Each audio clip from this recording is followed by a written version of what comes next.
Hello, welcome to my craft room. Today I'm working with a new stamp from Technique Junkies. It is a sunflower stamp and it has a beautiful like script background to it.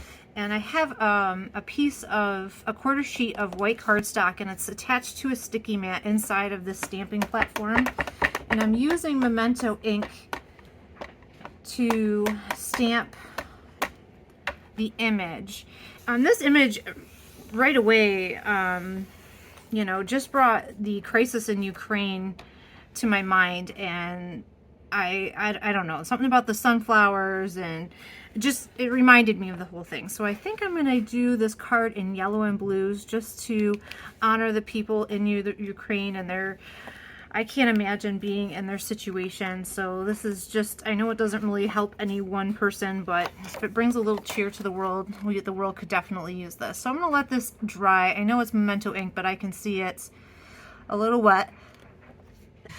Okay, so I'm going to adhere, I made myself these own little sticky mats, and I really like how it helps gives the paper a little bit more durability and strength. So I'm just going to attach it onto one of my homemade little sticky mats, and what I'm going to do is take these really cool blending brushes and use some prize ribbon, which I have yet to use, to do some ink blending here in the sides. And I'm not worried if I get anything inside of the sunflowers. I'm going to take care of that here in the next step. But I thought around the edges I would do some ink blending. I'm kind of deciding how dark I want this to go. But I like how that looks. I like how smooth this goes on too. These brushes are awesome. And they're very inexpensive. I bought them on Amazon. I'll put the link below. And this is prize ribbon. And it just, I thought it was the closest blue I had to Ukrainian blue. I'm trying to decide if I want to make this a little darker around the edges. I think maybe a little bit. So I'm just going to focus on the edges, and I might actually need to. This brush is really good at putting a light coat, and these brushes here are really good at putting a more dense coat onto the paper. And I might go through and just blend that out a little bit. So I am just darkening up the edges a little bit. I think it's going to help the yellow pop in the center. It's going to give this, it's more like a vignette. So it's darker on the outside and gets kind of this light bright, which will be the yellow in the center. So I can set this to the side. And I also stamped one more of these off camera. And this one I did on Copic friendly paper. And what I'm going to do is use my Copics to color the sunflowers, and then we're going to cut them out and put them on top of our blue background. Alright, I'm going to start off with Y35, Y15, and Y13. I probably am going to add in more colors, but I'm not really sure what yet. So let's just get started here. So I'm starting with my darkest color, and I'm flicking towards the base of the petal, and the artist has given us these lines here. So I'm putting the darkest color along the lines in the petal. I might put a little bit here just to give the petal some more depth. And then I'm going to flick my color out and in.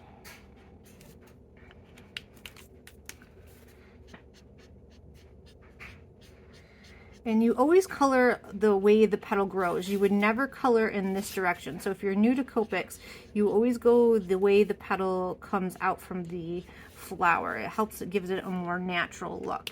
I'm definitely going to come in here and add some more shadow, but I think I'm going to let that sit. I'm going to go around here. What I will do is, as I go, because I'm going to color these all the same, I will speed this up a little bit so you're not bored to tears. And I will see you on the flip side here.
Okay, so I did each of the sunflowers slightly different, just because I didn't want them to look all the same. But I'll put on my blog and I'll list all the colors for each one. But this one has it has none of the Y17 or the Y38.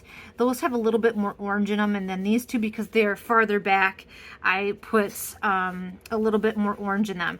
I'm tempted to go back in and add some brown, but I actually really like how bright this is, so I'm really limiting my shadow because I want this to be like a sunshiny card and a very bright card. I am limiting how much shadows I'm putting into it. So I'm using actually a yellow as a shadow color, which generally I would use like a brown for my shadow. And I think that's okay because the centers of these are going to be brown and this is going to darken this up. So let's pull some browns out. I'm going to start with a very light one like Y21, or I'm sorry, E21, E23, 25. I'm also going to get E04. I like that one, and W4.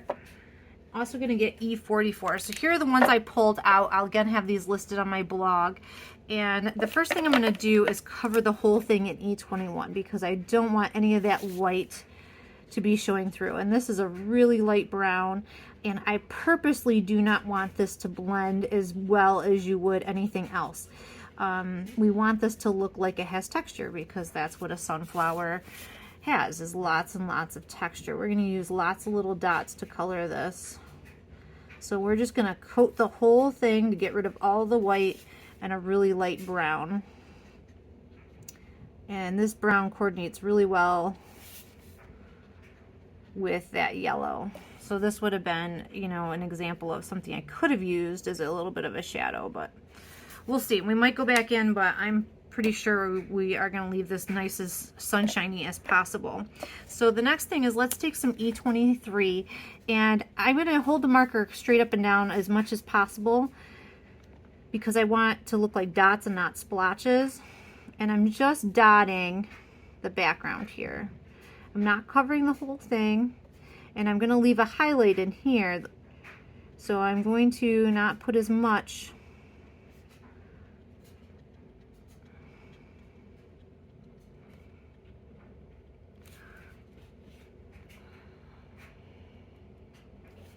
All right, let's do the same thing to the other two. And I'm using what the artist gave us here. So wherever they put less dots, that's where my highlight is. So the artist that drew this stamp already did all of the hard work for us. And again, it's right in here. So towards the edges, I'm going to put lots of little brown dots. Remember, you can always go in and add more. You can't take them off. So that's my philosophy for coloring. Less is more. So it's already starting to look a little bit like a sunflower-ish. Okay, so we'll set that aside. Now I'm going to come in with E44, which is significantly darker. And again, I'm going to do this again. I think that kind of pushes the edges of the flowers down so it looks like it's rounded. See over here, it looks weird because I didn't have that done right there. And you want less of these because they are darker, so you shouldn't have as many, but I'm definitely doing them around the edges of the flower, pushing them down, making this look a little bit more domed, at least in my imagination. And now let's go to E04. I don't know how many of these I'm going to do, but this is like it's a mauve, I think is what they call this color. It says it's a lipstick natural. I love the names on the Copic markers, but I love that it gives it like a pink to it. I love this color. I use it a lot in things.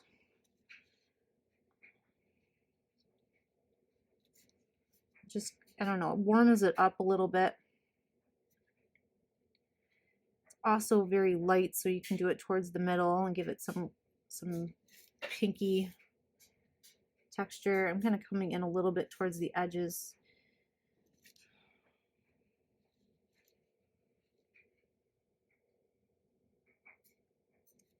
Covering up little spots here and there. I'm going to come in with E25. Starting to close in my highlight a little bit. You don't want a huge highlight spot.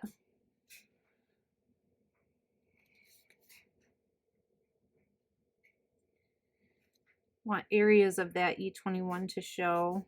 If you really didn't want these to blend and look really spotted, you should let each layer of dots dry before you add the other one. I don't care if they blend a little bit. I don't want them to blend, you know, completely. I'm not, you know, flicking.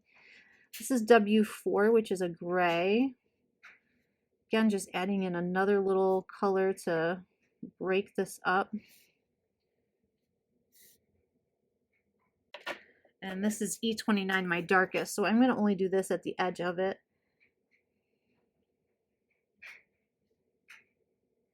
where I think it would be the darkest color of my sunflower. I don't know if you've ever tried this color or, you know, technique before, pouncing on color. I love this. I do this a lot whenever I think there needs to be texture. I really feel like this one is done. These two I think need a little work. I'm going to come back in with my E21. Add a little bit more. That looks better to me. Kind of broke that up a little bit. I might come in with my E23 too. I don't want it to be, you know, like a white highlight or a real light. I just want it to, I want to break this up a little bit. Just want it to be lighter than the rest of it. It's kind of the way I think of it, lighter than the rest of it. And I think that looks pretty good. So, okay, so there are 3 leaves here that I want to add some green to. I don't want them to be the star of the show, so I'm not doing anything spectacular here.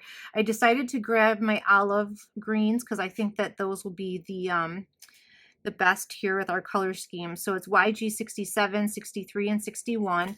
And I'm going to put the darkest green right where it butts up to the flower. And I'm just going to flick that out, and along the artist drawn lines I'm going to carry those lines out farther. Those are the veins in the leaf, and along the edges of the leaf.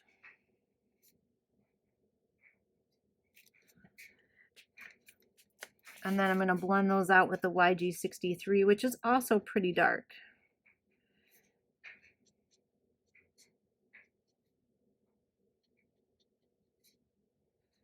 Kind of funny, there's not a lot of difference between YG63 and 67, but when you go to YG61, there's a huge difference. So this is going to be really light. I'm just going to blend that out so it's smooth. I don't want the attention to be drawn to the leaves. That's not the star of the show today. Sorry, leaves.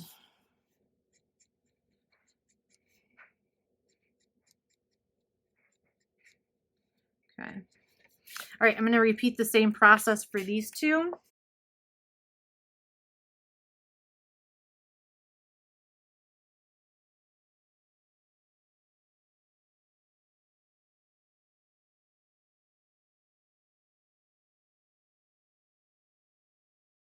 So now that I have this all colored, I'm going to use a pair of scissors to fussy cut this out.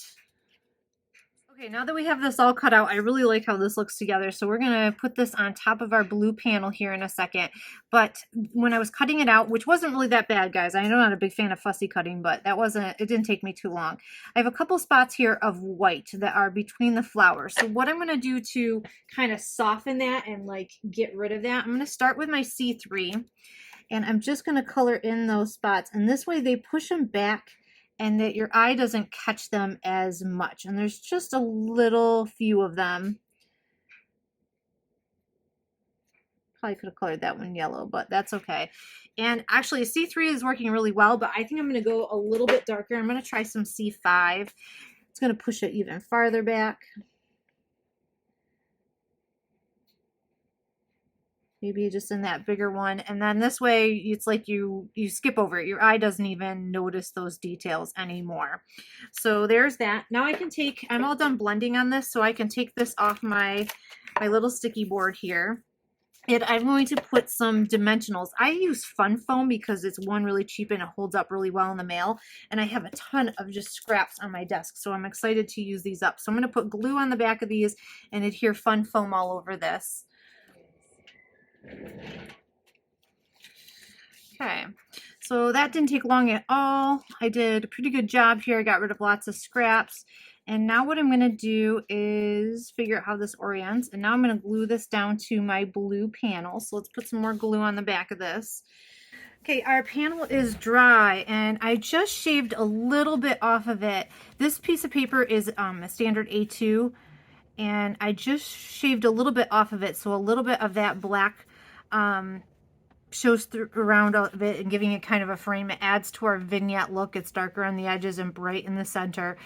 And I'm also going to glue this onto a white card base. So I'm going to do all that real fast here. All right, so now it looks like a card. We have a card base and I die cut Hope. I will look up who makes this. I'm not 100% sure, but I thought that was a really great message. So I'm going to add this to my card and I'm going to use my good glue now.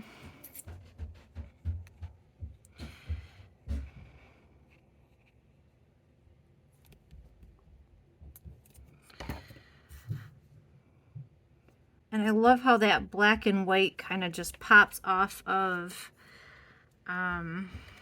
all those colors in the background. I love the sentiment. The last thing I'm going to do on this card is I have a Stardust pen. And just for a little bit of sparkle on some of these, I'm just going to add a couple little lines here. I don't know, I just thought it was subtle. This way it kind of glistens in the sunlight a little bit. And just adds a little bit more cheer. And I'm just kind of following along. And I'm not doing every petal. I think that would be too much. But just kind of adding it on a few of them. Going around. Just to add a little more cheer. So what do you guys think of my card? I would love to know. Please leave me a comment. It really keeps me motivated to make cards. I know that Stardust pen probably doesn't show up at all. I hope it shows up in the photographs. Sorry to hold it up and see if you can see any little bit of sparkle there. Just a little bit of shimmer. You could also put Wink Stella, but again, I just wanted something little, not... This is even less than Wink Stella. But at any rate, here's my card. I hope you love it. I'll put all the Copic colors on my blog, so come over and see me. This is a really cool stamp by Technique Junkies. It would be cool in any colors. Imagine if the background was pink. It'd be a good, like, just a really nice little happy card. So I hope you enjoyed. Thank you so much, and I'll see you guys next time.